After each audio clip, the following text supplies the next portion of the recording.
52 বছর বয়সে 19 সেপ্টেম্বর সিঙ্গাপুরে মারা গিয়েছেন ভারতের জনপ্রিয় গায়ক জুবিন গার্গ। স্কুবা ডাইভিং করার সময় এক দুর্ঘটনায় প্রাণ হারান তিনি। নর্থ ইস্ট ইন্ডিয়া ফেস্টিভ্যালে অংশ নিতে সেখানে গিয়েছিলেন তিনি।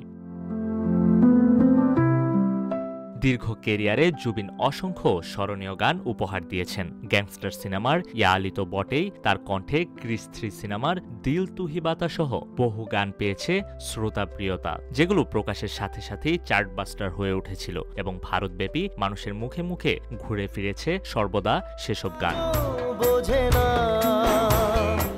শুধু হিন্দি গান নয়, বাংলা সিনেমাতেও তার বহু গান পেয়েছে জনপ্রিয়তা, বিশেষ করে পশ্চিমবঙ্গের সিনেমায়। এমনকি বাংলাদেশি সিনেমার নিঃস্বার্থ ভালোবাসা সিনেমায় ঢাকার পোলা গানটিতেও কণ্ঠ দিয়েছেন জুবিন।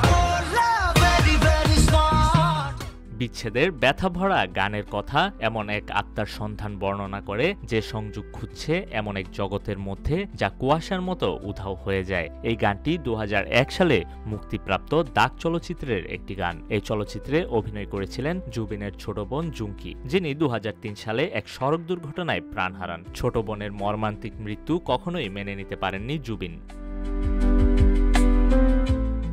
জুবিন এমন একটি নাম যা আসামের সীমা ছাড়িয়ে পুরো ভারতবর্ষে অনুরণিত। 1992 সালে মাত্র 19 বছর বয়সে অনামিকা অ্যালবামে আত্মপ্রকাশ করে তার সঙ্গীত যাত্রা শুরু হয়। সেই অ্যালবাম কেবল সাড়া ফেলেনি, এটি আসামের যুব সমাজের সাংস্কৃতিক সঙ্গীত চিহ্নে পরিণত হয়েছিল। পরে শুধু আসাম নয়, হিন্দি গানেও বেশ সুনাম করেন জুবিন। শূন্যের মাঝামাঝি সময়ে বলিউডের গ্যাংস্টার সিনেমাতে ইয়া আলি গানটি তাকে সব মহলে জনপ্রিয় করে তোলে।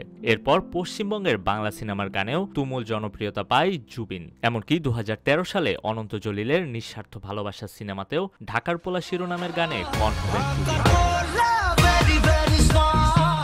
নিউজ ডেস্ক, রূপালী বাংলাদেশ।